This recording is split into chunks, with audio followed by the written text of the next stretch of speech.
भारत की लोकतांत्रिक व्यवस्था में महिलाओं की भागीदारी को मजबूत करने की दिशा में केंद्र सरकार द्वारा लागू किया गया नारी शक्ति वंदन अधिनियम 2023 एक महत्वपूर्ण और ऐतिहासिक कदम माना जा रहा है। इस अधिनियम के तहत लोकसभा और राज्य विधानसभाओं में महिलाओं को 33% आरक्षण देने का प्रावधान किया गया है, जिसका उद्देश्य महिलाओं को केवल योजनाओं की लाभार्थी भूमिका से आगे बढ़ाकर उन्हें नीति निर्माण की मुख्य धारा में लाना है। विशेषज्ञों और समाज की प्रबुद्ध महिलाओं का मानना है कि अधिनियम भारतीय लोकतंत्र की संरचना में बड़ा बदलाव लाने की क्षमता रखता है। उनके अनुसार जब महिलाएं निर्णय प्रक्रिया में प्रभावी भूमिका निभाती हैं, तो शिक्षा, स्वास्थ्य, पोषण और सामाजिक विकास जैसे क्षेत्रों में अधिक संवेदनशील और समावेशी नीतियां बनती हैं। पिछले एक दशक में महिला सशक्तिकरण के क्षेत्र में सरकार द्वारा किए गए प्रयासों का भी उल्लेख किया जा रहा है, जिसमें जन धन योजना के तहत करोड़ों महिलाओं के बैंक खाते खोलना, उज्ज्वल योजना के माध्यम से गैस कनेक्शन उपलब्ध कराना और जल जीवन मिशन के जरिए घर घर पानी की सुविधा पहुंचाना शामिल है। इसके साथ ही मुद्रा योजना के तहत बड़ी संख्या में महिलाओं को स्वरोजगार के अवसर भी प्राप्त हुए हैं। समाज के विभिन्न क्षेत्रों में सक्रिय महिलाओं की भूमिका भी इस बदलाव को गति दे रही है। इसमें राजनीतिक, सामाजिक, प्रशासनिक, खेल और उद्यमिता क्षेत्र से जुड़ी कई महिला हस्तियां शामिल हैं, जो अपने कार्यों के माध्यम से अन्य महिलाओं को प्रेरित कर रही हैं। विशेषज्ञों का कहना है कि पंचायती राज व्यवस्था में महिला प्रतिनिधित्व के सकारात्मक परिणाम पहले ही देखने को मिले हैं, जहां महिलाओं के नेतृत्व में बुनियादी सुविधाओं और सामाजिक मुद्दों पर अधिक प्रभावी कार्य हुए हैं। अब यह मॉडल राष्ट्रीय राजनीति में लागू होने की दिशा में आगे बढ़ रहा है।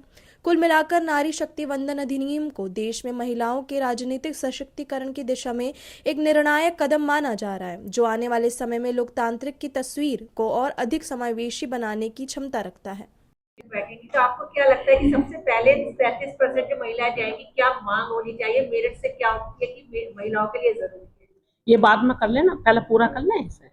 अब आप बोल रहे थे तो आपका मैं बोल लेंगे उसमें है महिलाओं के लिए क्या बोला, मेरिट से क्या, मेरिट 33% जा रही है महिलाएं। हाँ, आपको लगता है कि सबसे पहले मेरिट नहीं, मेरिट नहीं, सभी क्षेत्रों से की महिलाएं क्या मांग उठाएगी वहां जाके कि ये होना चाहिए? जैसे आप है, मांग उठाने की आवश्यकता पड़ेगी नहीं, उनकी मांग उठाने से पहले ही सारे काम कर दिए हैं। सारे मांग उठाने की जरूरत नहीं। जो सम्मान भारतीय जनता पार्टी महिलाओं को दे रही है, वो शायद ही कोई विपक्ष की पार्टी नहीं दे रही होगी।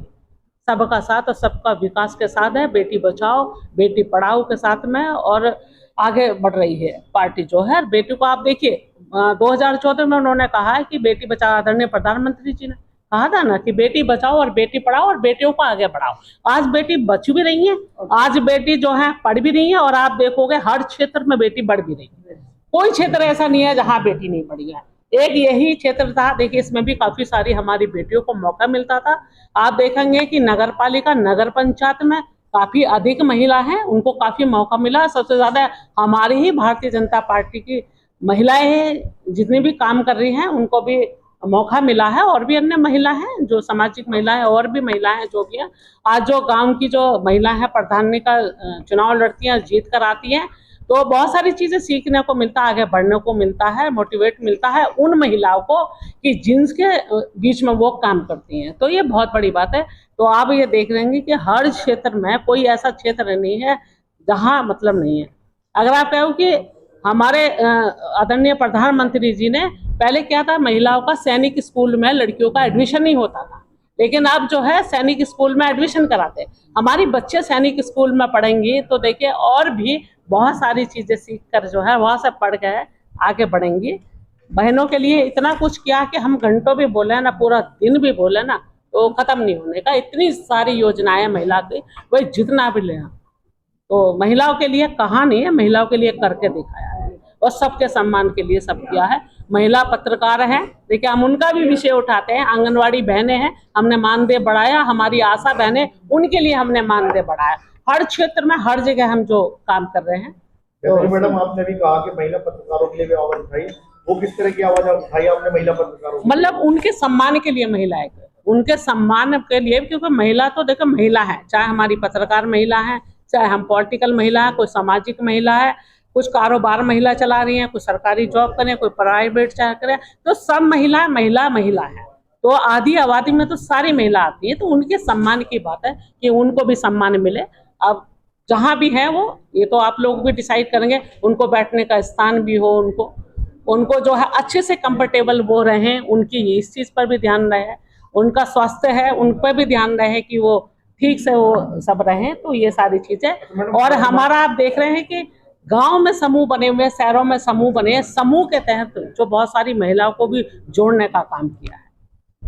वर्तमान में जैसे स्कूल खुल रहे हैं, कॉलेज प्राइवेट है, तो बेटियां परेशान है, बेटियों के माँ बाप भी परेशान है, प्राइवेट स्कूलों ने लूट मचा रखी है, उसके लिए भी कुछ आप करेंगे? आपने कहा तो इस बात को जरूर पहुंचाएंगे, 100% पहुंचाएंगे। और आपका अच्छा है कि भाई अच्छा सुझाव है, बहुत है, होना भी चाहिए। बेटो वो रास्ते खुलने चाहिए जिसकी वो हकदार है। मैं जरूर है, बहुत अच्छा उसने जी।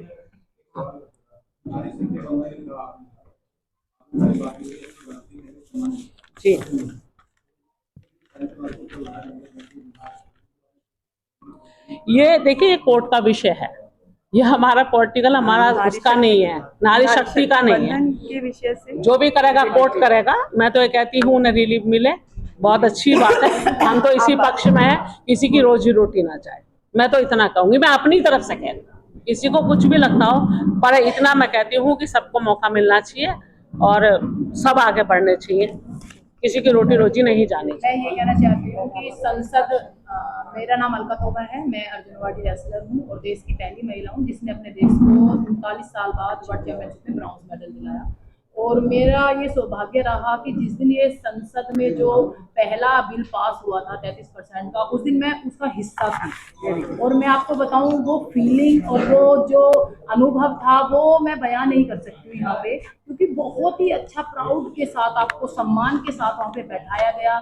चारों तरफ महिलाएं थी, चाहे खेल से हो, चाहे सामाजिक कार्य जो महिलाएं कर रही हैं, तो उनके चेहरे पे एक अलग खुशी थी, एक अलग फीलिंग थी कि हाँ यार, हम आज इस सत्र में बैठे हैं, संसद भवन में बैठे हैं। कहाँ महिला देखने को नहीं मिलती थी उस सत्र में, तो आज महिलाओं का दौर है।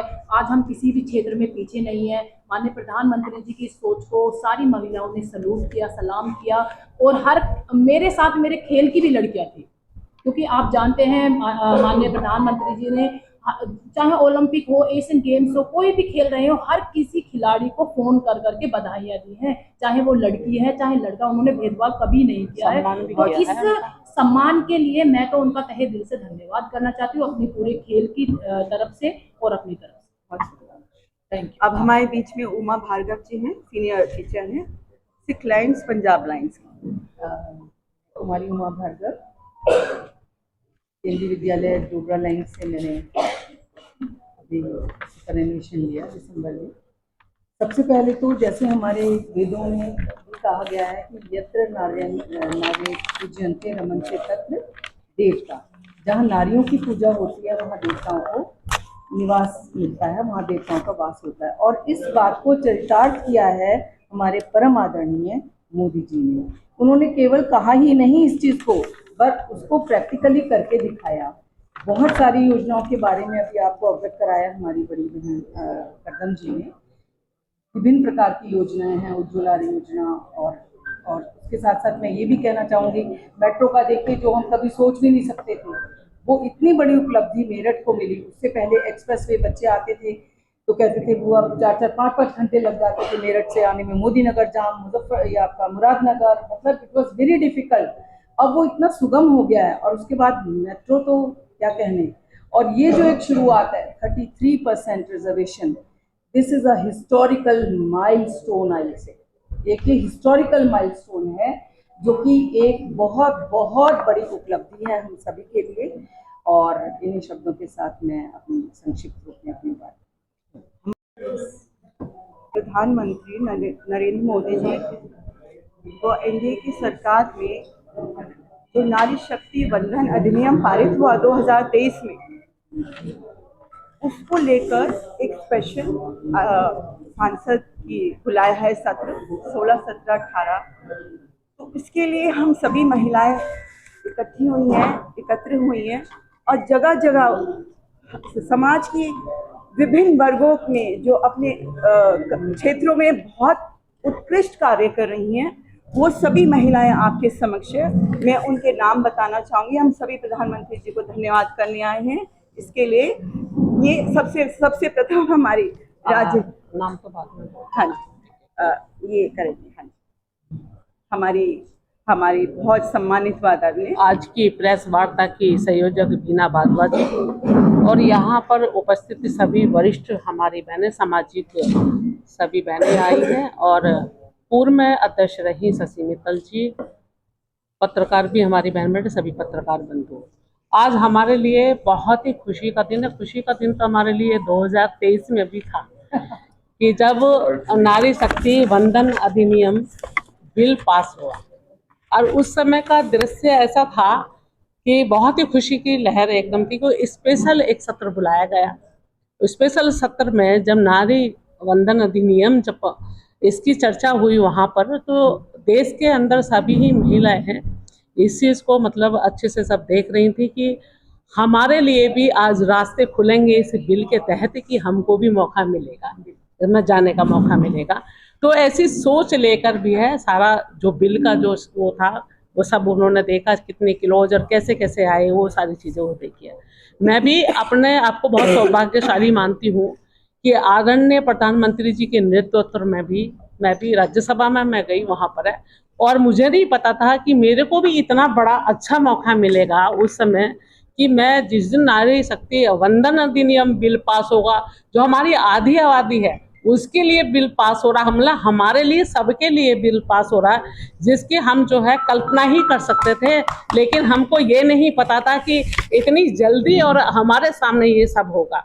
तो जब ये सब था तो मुझे भी, मैं सभापति थी वहाँ पर चेयर की, तो उस समय मुझे भी बैठने का मौका मिला जिस दिन ये बिल पास हो रहा था, तो मैं भी उसके अंदर भागीदारी, तो चेयर पर बैठने का भी मुझे मौका मिला वहाँ पर है। तो इस बिल से क्या है कि इस बिल से देखिए हमारी उन बहनों को भी वहाँ जाने का मौका मिलेगा जो बहनें हमारी ग्रामीण पृष्ठभूमि से भी रहती हैं या बहुत सी हमारी शहरी पृष्ठभूमि से भी रहे, जो बहुत लंबे समय से काम कर रही हैं, जो सामाजिक संगठन में भी काम कर रही हैं। ऐसी बहनों को भी भागीदारी मिलेगी विधानसभा और लोकसभा में भी जाने की। हालांकि हमारे जो पार्टी है, भारतीय जनता पार्टी है, उन्होंने हमेशा ही बहनों का ध्यान दिया और हमेशा ही आधी आबादी की उन्होंने बात करी है। तो आप देखेंगे कि हमारे संगठन का सिस्टम जो है उसमें ज़्यादातर महिलाएं उसमें रहती हैं, पदाधिकारी वहाँ रहती है। तो अगर हम ऊपर से अगर हम करते हैं कि केंद्र है, हमारा प्रदेश है, सभी सिस्टम में हमारी महिलाओं की भागीदारी उसमें रहती है और हम हमारी सबसे ज़्यादा विधानसभा, लोकसभा, राज्यसभा में भी महिलाओं को भेजने का काम किया हमारे संगठन ने उसमें दिया है। तो अभी भी ये क्या है कि अभी स्पेशल सत्र, विशेष सत्र बुला के 16, 17 और 18 फिर इस बिल पर चर्चा होनी है और ये लागू भी हो जाएगा, बहुत जल्दी लागू हो जाएगा। तो मेरा कहने का यही है कि अभी और बहनें भी इनको बोलना है, लेकिन मेरा इतना उससे है कि भारतीय जनता पार्टी से जो सरकार बनी, आदरणीय मोदी जी की सरकार ने महिलाओं के लिए बहुत सारे विकल्प, बहुत सारे रास्ते खोले। तो प्रधानमंत्री की योजनाएं हम सब बोलते रहते हैं, आप सब लोग जानते ही हैं कि नीचे तक पहुंचाने का अगर किसी ने काम किया तो भारतीय जनता पार्टी की केंद्र या प्रदेश की सरकार ने किया है। तो बहुत सारी सैकड़ों ऐसी भी हमारी महिलाओं की भी हैं और ऐसे कई बिल महत्वपूर्ण आए हैं जिसमें महिलाओं के लिए विशेष कर थे इसमें थे। जैसे कि महिला छुट्टी लेती थी उस समय, जिस समय वो मतलब प्रेग्नेंट होती थी, तो कई बार क्या है कि उसके बाद बड़ा दिक्कत होती थी काम करने में भी है कि 4-5 महीने के बाद बहुत परेशानी होती। तो ये सब चीज़ों को देख के उसकी छुट्टी नहीं मिल पाती थी।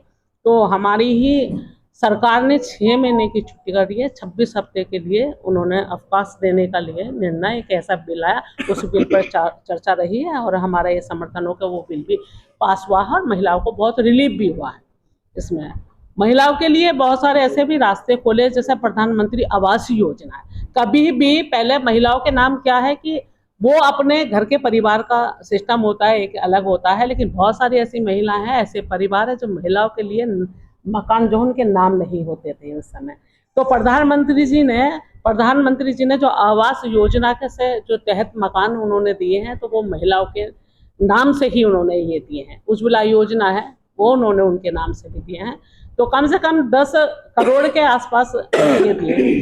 और आपने देखा होगा जब बैंकों का विषय चर्चा आती है, तो बैंकों में क्या था कि जब धन योजना जब उसमें आई, तो धन योजना जब आई तो उसमें ये हुआ कि उससे पहले कि महिलाओं के उतने खाते नहीं होते थे, उतने खाते नहीं होते थे, और खाते खुलवाने के लिए भी क्या है कि पैसे की जरूरत होती है उसमें, कि पहले इतना पैसा इसमें देते।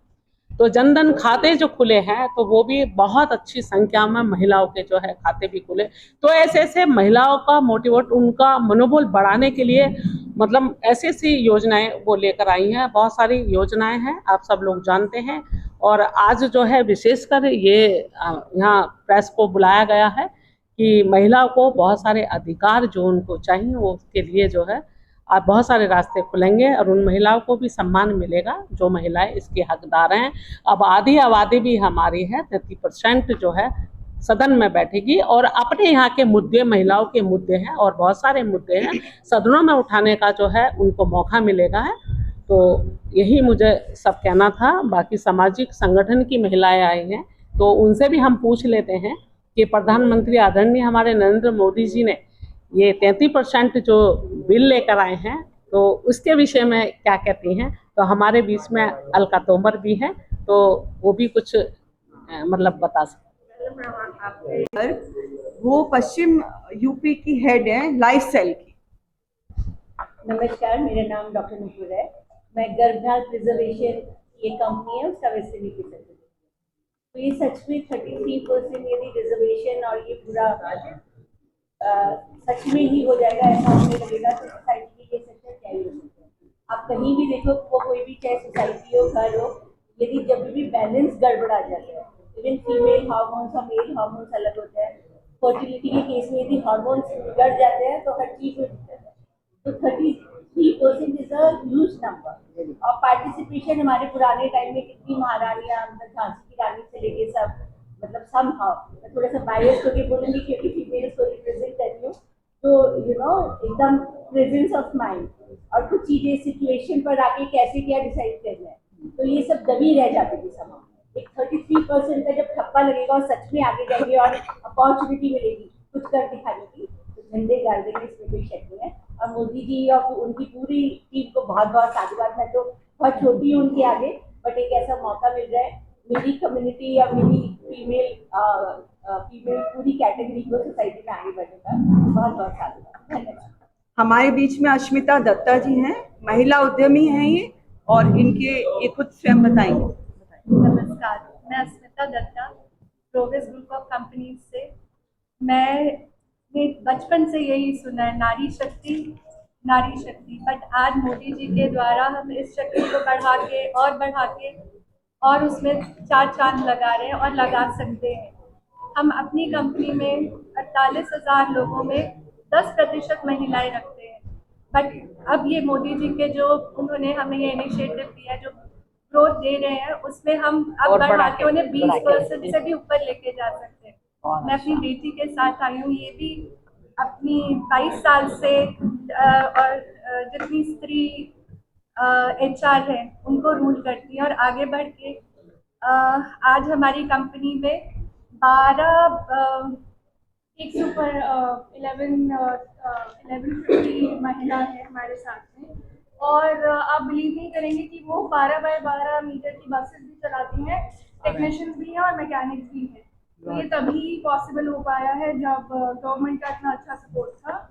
बहुत सुंदर, बहुत सुंदर। और आगे भी इनके सपोर्ट से हम और ऊपर उठ के उनको कोशिश करेंगे कि जितना ज़्यादा से ज़्यादा वो बढ़ा पाए। धन्यवाद।